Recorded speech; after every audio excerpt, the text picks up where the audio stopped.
이제 9월 시작하면서 이제 우리 그 수요 성경대학 이제 여호수아부터 그리고 에스더까지, 그래서 소위 역사서 이야기 이제 저희가 함께 조금 나누고자 합니다. 그래서 오늘은 제가 역사서 전체적인 내용 한번 그냥 쭉 한번 훑어보면 어떨까 해가지고 좀 준비를 했습니다. 이 내용은 제가 우리 교회 와서 구약 파노라마 해가지고 막 이렇게 율동했었던 거 기억나세요? 기억나세요? 뭐 이렇게 나시죠? 기억 안 나세요? 안 나세요? 천지 창조하고 뭐 400년 뭐해서 뭐 갈대아 뭐 우루 네 사람 아브라함 뭐 이스라엘 요단 뭐 했던 거 기억나시죠? 젊었을 때 제가 막 진짜 푸릇푸릇했었을 때 있잖아요. 그때 했던 내용들 좀 일부 제가 오늘 좀 쭉 해가지고 우리가 이제 하반기 동안에 여호수아부터 그리고 에스더까지 역사서 이런 내용들을 우리가 함께 좀 나누는구나, 전체적인 스케치를 하는 시간을 좀 가지면 좋을 것 같습니다. 그래서요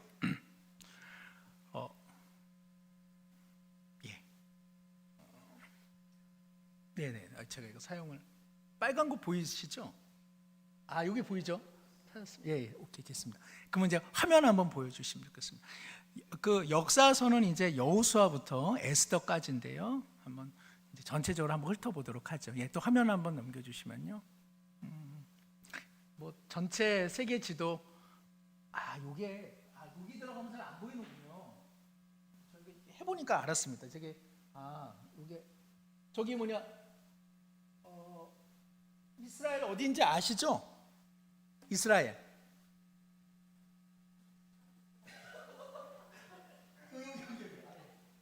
이스라엘. 일단 넘겨주시면 나와요. 이스라엘. 제가 갈 것도 없네요, 사실은. 한번 또 넘겨주시면, 저 정도가 이스라엘이다. 또 한번 보여주시면, 저쪽에 보면은, 이쪽에 보면은 약간 지저분하게 강줄기가 있죠? 무슨 강 같으세요? 나일강. 그래서 오늘날 이집트 쪽. 그 다음에 저쪽에 보면은 약간 두 개의 강줄기가 있죠? 티그리스강, 유프라데스강 해서 메소포타미아 문명. 뭐 옛날에 그냥 어쨌든 얼추 들었던 내용이잖아요. 그래서 당시에 어마어마한 이제 문명을 이뤘던 나라들, 그 틈바구니에 누가 있다는 거예요? 우리의 이스라엘 구약의 역사가 이런 어떤 지형 속에서 시작이 됐다는 거죠. 그러니까 이제 여호수아부터 에스더까지가 이런 지평 위에서 역사가 이루어진다는 거 한번 확인해 보려고 그림 보여드립니다. 또 한번 넘겨주시면요. 오늘날로 이야기하면 이제 저런 모양인 거예요. 이 나라들이. 저 이제 조금 이따 나오겠습니다만은 이집트는 우리 성경에서는 어떤 나라로 나오죠? 애굽으로 나오고요. 그 다음에 요르단, 옛날에 저희 요르단에 이제 뭐가 있었는지 조금만 한번 보세요. 좀 이따가 보시면 되고, 레바논이 성경에 보면 약간 두로라고 하는 명칭 가끔 나오죠. 그 두로가 해당되고요. 시리아가 어느 나라, 구약 성경에서는 어느 나라로 명칭될까요? 아람이라고 하는 나라로 명칭됩니다. 아람이라는 나라. 그냥 보여주셨네요. 그렇게 하고, 아까 보면은 이라크 나왔는데 옛날로 가면 이제 바벨론이 있었던 지역에 지금 오늘날은 이제 이라크가 있는 거고요. 저기 보시면 바사라고 있죠. 바사가 페르시아. 그래서 오늘날로 이야기하면 저 지역은 누가 다스리고 있나요? 어느 나라가? 이란. 이란이 다스리고 있습니다. 그렇게 해서 여기 이제 한번 화면 한 번 더 보여주시면, 저기 붉은색이 그래도 중동에서는 예전에는 비옥한 그 토지를 갖고 있었다고 합니다. 그도 그럴 것 같죠. 뭐가 있어서 그렇죠? 강이 있어가지고. 그렇죠. 우리나라도 뭐 한강, 낙동강, 그렇죠? 뭐 영산강. 강주위는 어쨌든 평야도 있고 곡창지대가 형성이 되잖아요. 그러니까 애굽의 나일강 문명, 그리고 저기 메소포타미아, 저기의 문명, 두 개의 어마어마한 발상지, 이렇게 사이에 뭐가 있어요? 지금 가만 보면 가나안이라고 하는 이스라엘이 저기 있습니다. 그러니까는 나일강의 그 나일강 문명, 그리고 메소포타미아의 바벨론, 훗날 페르시아, 위쪽에 있는 아수르까지 서로 이 거대한 문명이 항상 격돌하는 자리가 어디였다는 겁니까? 이스라엘 땅이었다는 것입니다. 그래서 참 이스라엘이 어렵죠. 제일 비참한 전쟁이 무슨 전쟁이죠? 강대국들이 싸우는데 지네 땅에서 안 싸우고 내 땅에서 싸우는 거. 지네들이 싸우는데 우리 집에서 싸워요. 그 제일 비참한 거잖아요, 그렇죠? 너희 동네 가서 싸우지 왜 우리 집에서 싸워? 그게 누구예요? 그게 이제 그 이스라엘의 형편이었습니다. 때로는 애굽과 아수르가 이스라엘 땅에서 싸우고, 애굽과 바벨론이 또 이스라엘 땅에서 싸우고, 그러니까 참 이스라엘이 곤란하죠. 어느 나라랑 참 비슷해요? 우리나라, 그죠?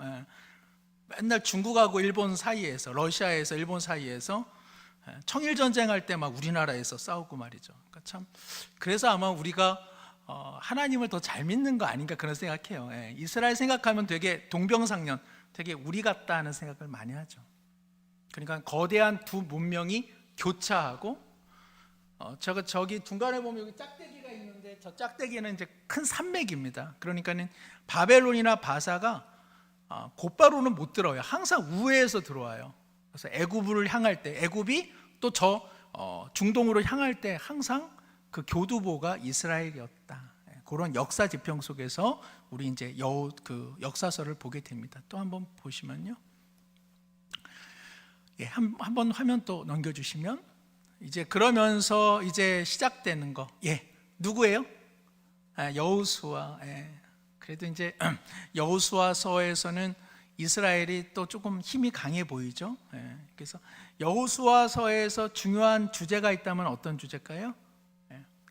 정벌하고, 그죠? 그래서 정복하고, 저기 나오네요. 그리고 정착하는 거. 그래서 제가 그때 이렇게 한번 화면 또 한번 보시면,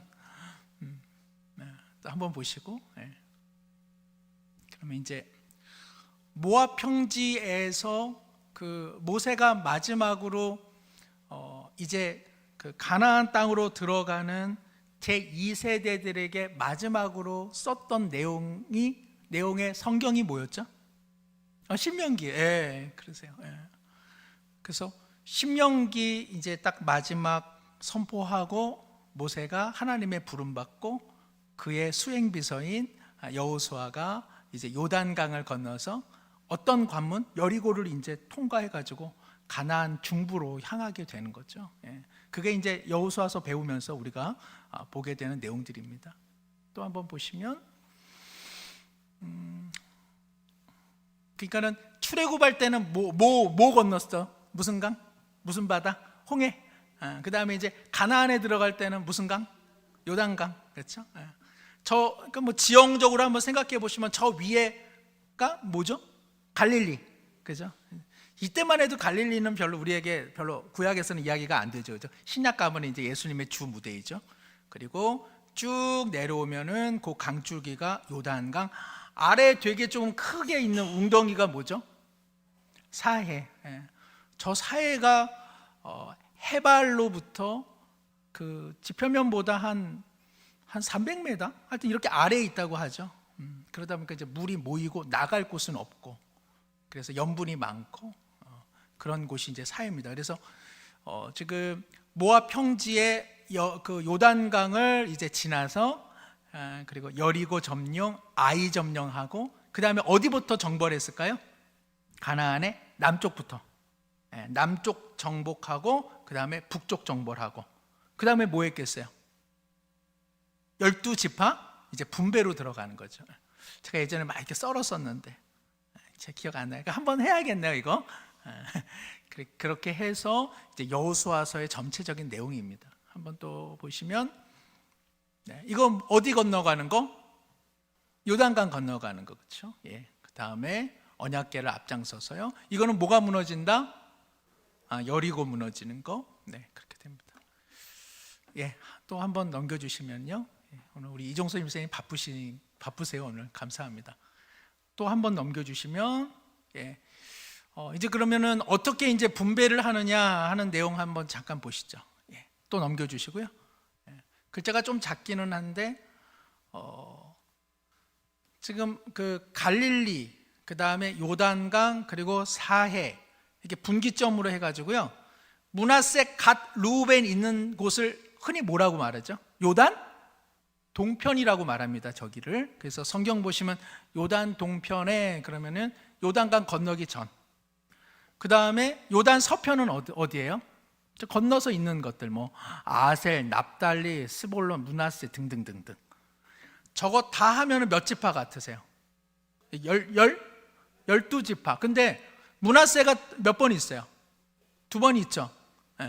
므낫세는 요단, 그러니까는 므낫세랑 갓 지파랑 르우벤 지파가 요단강을 건너기 전에 여기도 살만한데 우리 여기서 좀 살면 안 될까요? 라고 해서 저렇게 요단 동편 땅을 그들이 취합니다.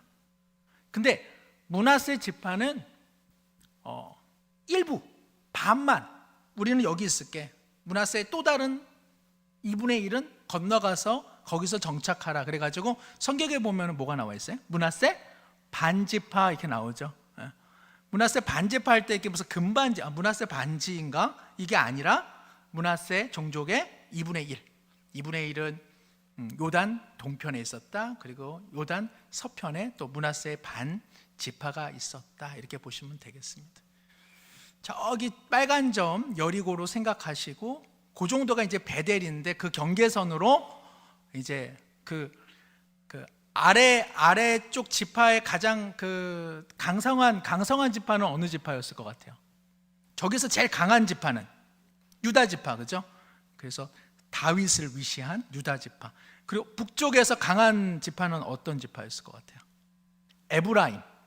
그래서 나중에 남과 북이 이렇게 분열됐을 때 가장 대표적인 지파 남유다를 그냥 남유다 지파 얘기하고 북이스라엘은 에브라임이 그 중심을 잡고 있습니다. 그것도 한번 생각해 보시면 좋겠습니다. 아이고 뭐 내 땅도 지금 어디에 있는지 땅이 많아가지고 모르겠는데 뭐 내가 저거 알겠나 할 텐데 그래도 한 그 정도 봐놓으시면 좋을 것 같아요. 그래서 저렇게 분배가 됩니다. 어디서요? 여호수아서에서. 또 이제 한번 더 보시면 이게 뭐라 그래요? 쳇바퀴 돌죠. 저런 거 공원 가가지고 공원에 어린이 공원 뭐 이렇게 가면 있죠. 저 깡통 돌리는 거. 지금도 타시는 분 계세요? 막 토할 것 같아요. 저도 저런 거 한번 타고 나면 집에 오기가 참 힘든데 저 쳇바퀴 도는 거 사사기에서 몇 번 돌았다? 계속 악순환이 일어났어요. 사사기에서 몇 번 악순환이 일어났을 것 같아요? 저기 보니까 7번. 어떤 악순환이었을까요? 한번 또 보시면 사사는 이제 저는 재판관입니다. 그래서 한번 또 눌러주시면 이제 이스라엘이 죄를 저지르고요. 그럼 이제 이민족 뭐 거기에 보면은 뭐 미디안 또 뭐 가나안 7족속 블레셋 등등이 와서 이제 그 이스라엘을 이제 정복하죠. 일시적으로. 그러면 이스라엘 사람들이 뭘 했어요? 하나님께 살려달라고 간구하고.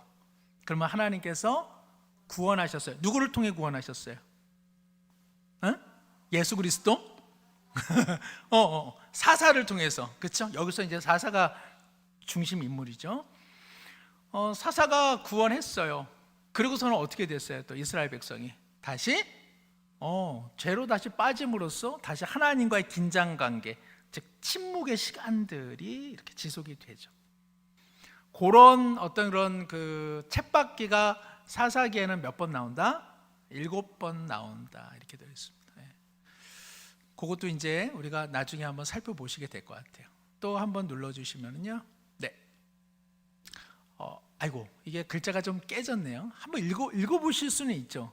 2개가 했는데, 온니엘, 그 다음에 에훗, 그 다음에 삼갈, 드보라, 기드온. 저도 이거 약간 기드온과 드릴라, 드보라, 그 다음에 야일, 그 다음에 입다, 그 다음에 입산, 엘론, 그 다음에 압돈, 그 다음에 삼촌, 삼손. 그래서 총 몇 명? 12사사다. 그렇게 나옵니다. 저거를 원래 노래를 불러보려고 그랬는데 영 저기가 안 보이실 것 같네. 다시 그쵸. 다시 한번 제가 말씀드릴게요. 온니엘, 에훗, 삼갈, 드보라, 기드온, 그 다음에 돌라예요. 돌라라고 있어. 돌라. 그 다음에 야일. 뭐라고요? 기드온과 돌라와 또 누구? 야일. 그 다음에 입다, 입산, 엘론, 압돈, 삼손.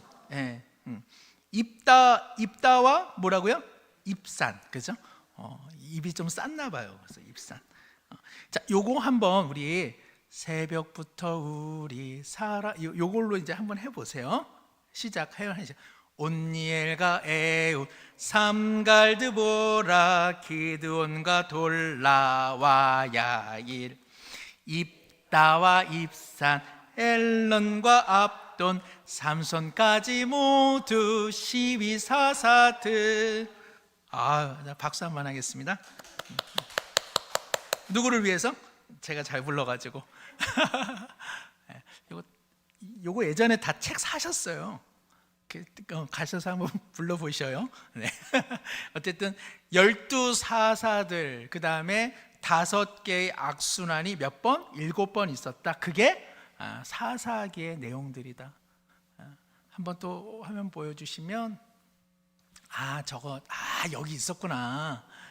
그랬군요. 또 한번 넘겨주시면요.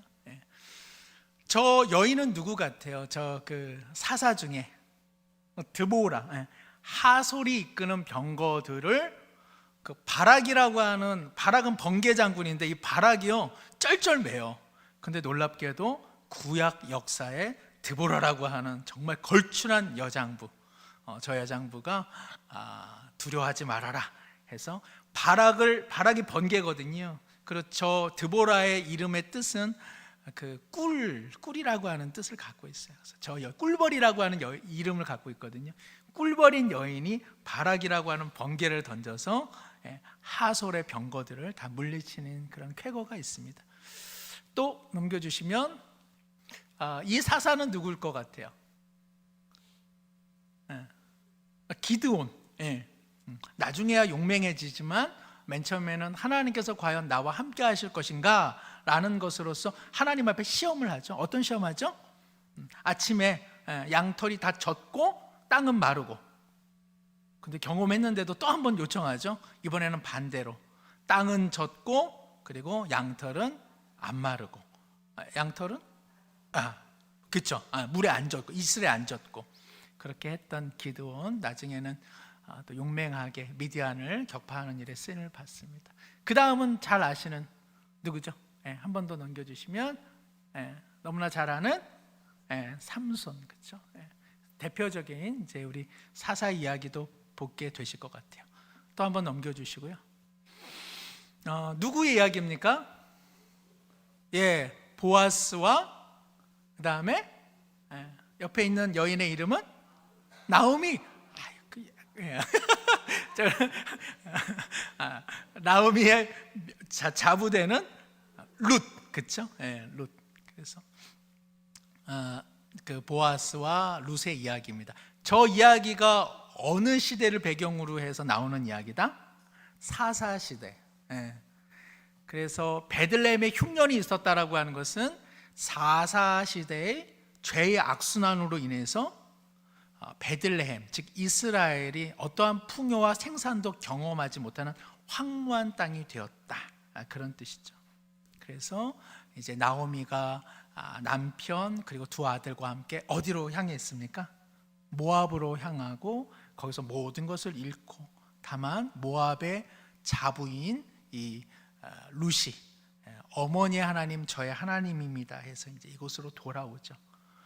그리고 잘 아시는 것처럼 보아스와 함께 이제 귀한 사랑을 나누는데, 이 룻기가 이야기하고자 하는 것 무슨 이야기입니까? 사사의 어두운 시대 속에서도 하나님은 메시아의 출발점이 되는 다윗 왕조를 하나님께서는 만들어 가셨다라는 것이죠. 그러니까 오늘 우리의 삶에 여러 가지 어려움과 힘겨움이 있어서 다 끝이다, 그렇지 않다는 것이죠. 하나님께서는 또 한 곳에서 불씨를 만들어내고 씨앗을 만들어내고 그리고 꽃을 피우고 계시다라는 것을 우리는 룻기를 통해서 다시 한번 확인하게 됩니다. 또 한번 넘겨주시면요. 네, 그래서 약속의 땅에 왔지만, 그리고 사사들이 통치했지만 끊임없는 죄의 악순환, 그 속에서도 하나님은 새로운 일들을 행하고 계셨다라고 하는 것이 이제 여호수아, 그 다음에 사사기, 룻기까지의 이야기이죠. 또 넘겨주시면요. 사사 시대를 우리가 흔히 표현하는 말 어떤 말이죠? 각각 자기의 소견에 옳은 대로 행하였더라. 오직 누구와 누구를 제외하고, 룻과 그리고 이제 나오는 선지자 사무엘을 제외하고, 오직 룻과 사무엘은 하나님의 뜻에 맞는 인생을 살았다라고 이야기하고 있습니다. 또 넘겨주시고요. 이제 그 룻기 다음에 어느 성경이 나오죠? 사무엘 상하 나오죠. 사무엘 상하에서 뭐 가장 중심적인 인물, 출발점은 사무엘이겠죠. 우선은. 그래서 사무엘의 엄마가 누구죠? 한나. 그렇죠? 박강진 장로님. 우리 한나 자매님에게 잘해주시기 바랍니다. 예, 그래서 그 어머니인 한나가 불임의 상황이었잖아요. 역시 똑같은 내용입니다. 왜 한나가 불임이었고 그리고 하나님께서 잉태하여 생명을 낳게 하느냐? 그것은 바로 이스라엘의 당시 형편이 어떤 것도 열매 맺을 수 없는 그런 황무한 시간들을 보내고 있었는데, 하나님께서 한나의 태를 열었다고 하는 것은 모두가 자기 소견에 옳은 대로 행하는 그 시대에 하나님께서 새로운 일을 행하셨다. 그 일에 사무엘이 이제 나타나게 되는 것이죠. 그래서 사무엘이 이제 선지자, 마지막 사사면서 선지자의 일을 감당하게 됩니다. 또 넘겨주시면, 또 넘겨주시고, 그럴 때에 이스라엘 백성이 누구를 원하게 되죠? 왕을 요청했습니다. 안타깝지만 사무엘의 두 아들이 사무엘과 같은 인생을 살지 못했어요.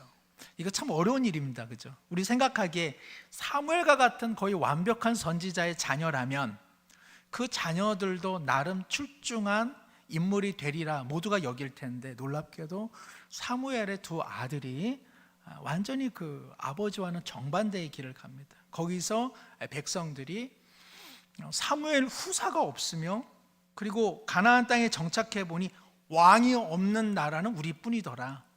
그러면서 하나님께서 그들에게 주셨던 평등 이상, 즉 애굽과 같은 이런 그 수직적이고 피라미드적인 애굽의 나라가 아닌 부족 연맹체로 연합하고 함께 교제하는 평등으로서의 이스라엘 신정 체제가 이제 왕을 요구함으로써 이제 무너지는 이제 시간들을 경험하게 됩니다. 그러면서 사람들이 이제 원하는 왕 누구죠? 한번 보시면, 생긴 것부터 어떻게 생겼는데 맨 처음에는 안 못됐잖아요, 그렇죠? 맨 처음에는 정말 누구나 흠모할 만한 사람 사울이었습니다. 사람이 이렇게, 우리도 이제 이렇게 TV 같은 데서 보면 이렇게 이렇게 그죠? 얼굴이 갑자기 이렇게 나빠지는 사람들이 있죠. 그 사람 참 얼굴 좋았던 사람인데 갑자기 얼굴 안 좋아지는 것처럼 사울이 그렇게 되고 말았습니다. 블레셋과의 전쟁, 그리고 사무엘을 기다리지 않은 제사, 그리고 아말렉과의 전쟁 이후에 모든 것을 다 도말하라고 했는데 그가 그것을 듣지 않죠. 그래서 하나님께서 드리는 순양보다 하나님은 순종의 제사를 원한다. 이제 당신이 하나님 앞에 범죄한 것들이 누적되어 하나님께서 당신을 폐위하고 다른 일을 이제 이스라엘의 왕으로 세우십니다. 그것이 바로 사무엘의 이제 마지막 사명이 됩니다. 그리고 우리가 아는 것처럼 이제 사울은 점점 미쳐가고, 사울의 미쳐가는 현실 속에 누가 등장합니까? 다윗이. 그러니까 참 하나님의 역사하심이 우리의 눈으로 보면 기울어지고 있는데 그 안에서 하나님은 새로운 일들을 이루어가고 계시는 것을 우리는 이제 계속 보게 됩니다. 네, 하면 저기 그 옷 입은 거 슈퍼맨 옷 가운데 보면은 이렇게 하트가 있죠. 하트가 있는데 동그라미하고 X가 되어 있으니까 무심했다 이런 뜻이고요. 또 한번 넘겨주시면 누굽니까? 다윗. 너무 천진난만한 얼굴인데 하나님의 마음에 합한 이 다윗이 완벽했습니까? 아니면 부족했습니까? 우리가 나중에는 보게 되죠. 다윗이 우리가 생각한 다윗이 아니었다라는 생각. 그러나 어쨌든 간에 하나님께서 다윗을 감싸 안아주신다는 것을 우리는 사무엘 상하를 통해서 발견하게 됩니다. 역시 똑같습니다. 그러나 사울도 올라가다가 내리막을 겪는 것처럼 다윗도 무슨 사건으로 인해서 내리막 걷죠? 밧세바 사건으로 인해서 내리막 걷죠. 그래서 한나가 고백했던 노래가 그래서 중요합니다. 그래서 사무엘에서 처음으로 일성을 하는 노래가 있는데 그것이 한나가 아이를 가지면서 불렀던 노래. 하나님께서는 높은 자를 낮추기도 하시고 낮은 자를 높이기도 하신다. 그래서 이 노래가 결국 누구의 노래로 이렇게 건너가죠? 신약에서는 예수님의 어머니 마리아가 동일한 노래를 합니다. 하나님께서는 비천한 자를 높이시고 높은 자를 무너뜨리신다. 그래서 구약과 그리고 신약에서 아주 중요한 노래, 두 노래인데 그 노래 속에서 역시 다윗도 인생의 부침을 경험하죠. 그럼에도 불구하고 성경은 전반적으로 상당히 다윗에 대해서는 호의적이다. 아마 하나님의 마음이 그런 것 같습니다. 그래서 이제 우리가 사무엘 상하에서 이제 다윗의 이야기를 계속 보게 될 거고요. 또 넘겨주시면 지금 말씀드린 것처럼 사무엘 또 보여주시면 계속 보여주시고요. 그래서 사무엘 상에서는 사울이 상당히 중심 인물이었지만 16장부터 이제 그가 패하고 사울의 무너짐 속에서 다윗이 이렇게 두각을 나타내지만 또 사무엘 하 11장에서 밧세바 사건으로 인해 다윗도 역시 몰락의 길을 걸어간다. 이것이 어떤 내용이라고요? 사무엘 상하 전반적인 내용입니다. 또 한번 넘겨주시면 그 다음에 이제 누가 나옵니까? 솔로몬. 솔로몬 이제 뒤에 여인들이 있고요. 그리고 저 뒤쪽에 보면 성전도 있고, 그리고 그가 세운 13년 동안 성전은 한 7년 세웠고, 그리고 자신이 사는 왕궁은 13년 세웠고, 우리 교회 리모델링은 어느새 1년이 돼간다. 그래서 지금 그 다음에 말, 그 다음에 여인들, 이 세 가지가 아주 풍성했던 시대가 어느 시대요? 솔로몬 시대입니다. 여인, 말, 금을 너무 사랑하지 말아라. 하나님께서 신명기에서 말씀하셨거든요. 그거는 어느 국가와 닮았다? 애굽과 닮았다. 이렇게 되어 있습니다. 그래서 솔로몬도 역시 명함이 확실한 사람입니다. 성전을 지었지만 성전과 그리고 그 왕궁을 짓느라 거의 20여 년 동안 지나치게 이스라엘 백성들을 혹사시켰습니다. 세금을 계속 거두고 그리고 노동력을 계속 착취하고, 그러면서 성경은 솔로몬에 대해서 사실은 과히 좋은 평가를 내지 않습니다. 우리는 이제 솔로몬도 좀 좋다. 물론 솔로몬 나쁘진 않습니다. 솔로몬 하여튼 좋으신 분입니다. 그러나 성경 전체적으로 보면은 좀 솔로몬에 대해서 사실은 좀 부정적인 평가가 성경에는 나와 있습니다. 왜요? 그가 애굽과 같은 인물이 되었기 때문에 그렇습니다. 그래서 그런 부분들이 이제 결국 무슨 씨앗이 됩니까? 또 한번 보여주시면 결국 솔로몬의 그러한 지나친 왕권 강화가 결국 야기한 불행은 무엇이었느냐? 그가 죽은 다음에 통일 왕국이었던 이스라엘이 뭐와 뭐로 나눠진다? 북이스라엘, 남유다로 이렇게 나눠집니다. 공교롭게도 사울이 40년 통일 왕국을 이끌었고요. 그 다음에 다윗이 40년, 그리고 솔로몬도 40년. 그래서 이스라엘은 몇 년 동안 통일 왕국이었다? 120년 동안. 그렇지만 이제 주전 931년에 드디어 북왕국 이스라엘 그리고 남왕국 유다로 분열이 되고 맙니다. 931년 뭐 저런 거 꼭 외울 거는 아니지만 이제 뭐 저도 예전에 교회 교육부서 섬길 때 저희는 9시에 뭐 교육부 예배 드렸었거든요, 애들. 그럼 이제 목사님께서 한 9시 한 30분까지 이렇게 예배 마치세요. 그럼 분반 공부가 몇 시부터? 9시 31분부터 이렇게 분반 공부가 시작이 됐어요. 그래서 저기 보면 이제 931년, 그래서 9시 31분이구나 이렇게 생각하시면 좋고. 북왕국 이스라엘은 722년에 이제 패망하게 되죠. 누구에 의해서? 아수르에 의해서. 그래서 722년에, 그리고 남왕국은 586년, 585년으로 보기도 하고 586년. 그래서 제가 뭐 외우기 쉽게 586이니까 586으로 외우셔도 되고요. 586 뭐 이렇게 약간 그렇게 외우셔도 되고요. 어쨌든 간에 남왕국 유다는 누구로부터 멸망당하죠? 바벨론. 지금 우리가 예레미야서 보고 있습니다만은 바벨론에 의해서 결국은 세 차례 포로로 붙잡히면서 결국 585년 혹은 586년에 이제 망하게 됩니다. 한번 또 보시면 또 넘겨주시고요. 이렇게 이제 분열이 됐다라고 하는 것입니다. 남왕국 유다에는 몇 명의 왕이 있었을까요? 남왕국 유다, 그 다음에 북왕국 이스라엘에는, 남왕국 유다에는 왕이 20명, 그리고 북왕국 이스라엘도 왕이 20명 있었습니다. 좋은 왕이 남왕국 유다에는 그래도 한 8명 정도 하나님께서 그래도 다윗의 길을 걸어갔다 이렇게 일컬음을 받는 왕들이 한 8명 나옵니다. 그러나 북왕국 이스라엘에 대해서는 선한 왕이 있었다 이렇게 이야기하고 있지 않습니다. 그래서 전반적으로 남왕국 유다가 그 메시아의 어떤 원류를 이렇게 조성하고 있다 이렇게 이제 성경은 좀 보고 있습니다. 또 한번 넘겨주시면요.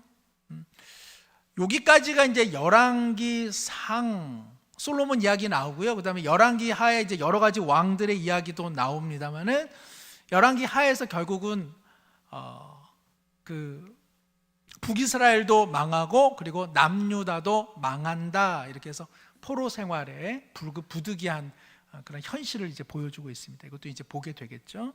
한번 또 넘겨주시면요. 이때 누가 등장하죠? 열왕기 상하에 잘못된 길로 걸어가는 북이스라엘과 남유다, 그리고 이스라엘과 유다 백성을 향하여 누가 또 등장합니까? 선지자. 여기에 이제 무수한 선지자가 등장하는 거죠. 그래서 선지자들이 왕과 백성들에게 돌이켜라, 우상에서 죄악에서 회개하고 주께로 돌아오라 라는 이야기를 합니다. 회개는 무슨 뜻입니까? 돌이키라는 뜻이죠. 가던 길에서 돌이키라는 것. 하나님께서 부지런히 말씀하셨다, 끊임없이 말씀하셨다라고 되어 있습니다. 그러나 결국은 북이스라엘과 남유다가 돌이키지 않았다라고 열왕기 상하는 이야기하고 있습니다. 또 넘겨주시면 그래서 우선은 아까 몇 년도에 그 북이스라엘이 무너졌다고 그랬죠? 722년. 치리하다라는 뜻이 있죠. 누구를 심판할 때 치리하다 그러죠. 그렇게 또 외울 수 있을 것 같아요. 722년. 그 다음에 유다는 몇 년도에 바벨론에 의해서 망했다? 주전 586년에 망했다. 우리 이종선 집사님 너무너무 잘 보여주십니다. 그래서 이런 거 조금 머리에다가 넣어 두시면은 좋으실 것 같아요. 그 다음에 또 넘겨주시고요. 그래서 이제 요거는 이제 뭐 끌려가는 거죠. 아수르가 이제 데리고 갑니다. 근데 아수르가 또 이렇게 그 북이스라엘 사람들을 다른 족속들과 일부러 결혼을 시켜가지고 북이스라엘의 그 민족 정체성을 완전히 혼합시켜 버립니다. 그렇게 해서 만들어진 그 족속이 어떤 족속이죠? 남유다, 나중에 유대인들이 되게 경멸했던 족속 사마리아. 그래서 사마리아인들은 사실은 북이스라엘 사람이었음에도 불구하고 남유다 사람들 입장에서 보면 너희들은 다른 종족과 피가 섞였다 해서 상당히 경멸을 당했던 내용입니다. 저 여인이 저기 머리끄댕이 잡혀가는 거 보면은, 그러니까 예전에 제가 저희 누나랑 싸울 때 누나가 키가 컸어요. 그래서 제가 할 수 있는 거라고는 머리끄댕이 잡는 거. 그래서 제가 저거 보면서 저희 누나가 생각이 났습니다. 누나 미안해. 자, 넘겨보시고요. 또 한번 넘겨보시고, 요거는 이제 바벨론으로 이제 또 그 남유다 사람들을 데리고 갑니다. 그 바벨론으로 남유다 사람들 데리고 갈 때 누구를 많이 데리고 갔겠어요? 우리나라 그 일제가 뭐 임진왜란 때 등등 해가지고 누구를 많이 데려갔죠? 일본에 도공들, 그죠? 기술자들 데리고 갔죠. 비슷합니다. 남유다도 데리고 갈 때 전문 기술 있는 사람들 많이 데려갔고, 실은 가난한 사람들은요 그냥 그 남유다에다가 이렇게 그 내버려 둡니다. 그리고 땅을 경작하게 하고, 그리고 거기서 나오는 토지 생산물을 갖다 바치게 했죠. 그러니까 참 예나 지금이나 비슷한 것 같습니다. 어쨌든 그런 고통의 시간을 몇 년 갖게 되죠? 70년 갖게 됩니다. 그렇죠? 자, 그러나 하나님께서 포로 생활 70년 동안 새로운 일들을 이루어 가십니다. 영원할 것 같았던 나라, 이 티그리스와 유프라데스 강의 이러한 그 강을 이용해서 대제국을 이루었던 바벨론이 멸망했다 안 했다? 한순간에 또 사라지게 됩니다. 누구에 의해서? 페르시아에 의해서요. 그래서 페르시아의 고레스라고 하는 왕의 칙령으로 말미암아 1차 그 남유다의 스룹바벨이라고 하는 지도자를 필두로 해서 5만여 명이 어디로 돌아가요? 다시 남유다 예루살렘으로 돌아가게 되죠.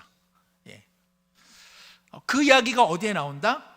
에스라에 나옵니다. 에스라. 그래서 에스라 1장부터 6장까지는 고레스가 그 남유다 사람들 일부는 너희 본국으로 돌아가도 된다. 스룹바벨이라고 하는 너희들의 지도자가 그를 이끌고 돌아가라. 그게 에스라 1장부터 6장까지의 내용입니다.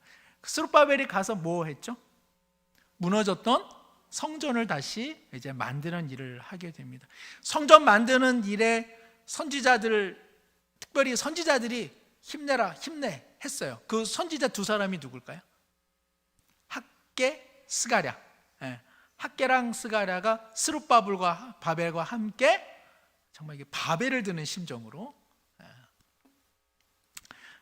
이거 웃음이 안 나오셔가지고 좋습니다. 그냥 하여튼 그런 그 마음으로 같이 애써서 뭘 만들었다? 성전과 성전 기초를 만드는 일에 최선을 다합니다. 또 다음 넘겨보시면, 사실은 에스라, 느헤미야, 에스더, 우리 구약 성경은 이렇게 되어 있지만 시간적 순서로 보면은 에스라 1장에서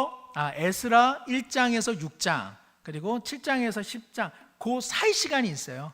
그 사이 시간에 일어났던 일을 다룬 책이 무슨 책? 그게 이제 에스더입니다. 에스라는 뭐 하는 사람이에요? 학사, 율법 가리키는 사람. 그리고 에스더는 누구죠? 잘 아시는 것처럼 미스 페르시아 친. 그렇죠. 아하수에르라고 하는 왕이, 원래 그 왕비가 있었는데 왕비가 많이 아름다웠어요. 너의 그 아름다운 미모와 그 춤을 좀 많은 신하들 앞에서 좀 나타내라 했는데 이 저기 왕비가 또 보통 아니에요. 싫어 이래가지고 폐위를 당했어요. 그래가지고 새로운 왕비를 이제 뽑게 되었는데 그 왕비가 누구더냐? 그게 이제 에스더죠. 에스더가 자기가 유대인이라는 것을 알지는 않았었습니다. 그의 사촌 오빠가 누구예요? 모르드게예요. 그래서 그 이야기가 에스더입니다. 그러니까 무슨 이야기냐면은 페르시아에 있는 유다 사람들이 모두가 다 그 예루살렘으로 돌아오지 않습니다. 얼마가 남아요. 남은 그들을 누가 그러면 돌볼 것이냐라는 내용, 바로 그 남은 자들도 하나님께서 돌보신다. 그게 무슨 내용인가요? 그게 바로 에스더 이야기입니다. 하만이라는 사람이 이래저래 해서 유대인들을 다 진멸하려고 했죠. 그러나 모르드게 그리고 에스더, 놀라운 하나님의 은혜 가운데 당시 왕이었던 아하수에르가 너야말로 지금 왕비를 겁탈하려 하고, 그리고 나의 왕권에 너가 지금 나를 도전하고 있다 해서 하만이 나무에 걸려 죽임을 당함으로써 하나님께서 그 남은 페르시아의 포로민으로 살아가는 이들도 역시 하나님께서 돌보고 계신다. 그것이 바로 에스더 이야기를 할 수 있습니다. 하나님이 한 번도 나오지 않습니다. 호명되지 않습니다. 그런데 보이지 않는 역사 속에 함께 하시는 하나님, 바로 에스더 이야기입니다. 자, 그다음에 이제 2차 이제 포로 기한이 있습니다. 그때는 누가 이끌고 오냐면 에스라가 이끌고 옵니다. 에스라가 그들을 이끌고 와서 한 일이 뭘까요? 스룹바벨은 성전을 만들었고요. 에스라는 율법을 통해서 백성들의 마음을 다시 재건하는 일을 합니다. 그게 이제 에스라 7장의 이하의 내용입니다. 예. 그 다음에 넘겨주시면, 그 다음에 이제 오늘 마지막, 그 다음에 누가 나오죠? 느헤미야입니다. 그래서 느헤미야가 3차 마지막 귀환을 시킬 때 느헤미야가 와서 한 일은 뭐죠?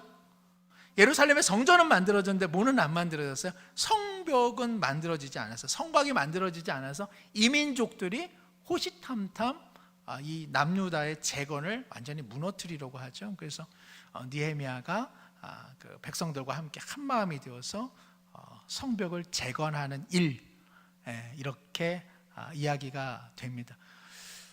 요 3차 느헤미야가 그 성벽을 재건할 때 함께 도왔던 선지자가 누구죠? 말라기 선지자. 그래서 구약에서 마지막 선지자라고 하는 말라기가 이제 나옵니다. 여기까지가 구약의 역사의 전반적인 내용이라고 할 수 있습니다. 그 다음에는 무슨 일이 생기죠? 그 다음에 뭐 여러 가지로 이제 그 다음에 이제 다시 이 그 재건한 그 이스라엘 민족의 또 피눈물 나는 사건들이 일어나죠. 막 그리스가 막 또 막 마게도니아가 또 침공하고 그리스가 침공하고 그리고 로마가 다시 침공해서 400여 년의 침묵기를 이제 보내게 됩니다. 그 다음에 누가 오시는 거예요? 그 다음에 이제 예수님이 오십니다. 그래서 하여튼 전체적인 이 내용들 우리가 하반기 우리 구약 책별 성경 연구하면서 함께 나누도록 그렇게 하겠습니다. 제가 설명은 더 잘할 수 있었지만 너무 잘하면 이제 안 들으실 것 같아서 제가 오늘 상당히 엉성하게 했습니다. 일부러. 그래서 이제 다음 주부터 여호수아서를 좀 읽어오셔야 되겠죠.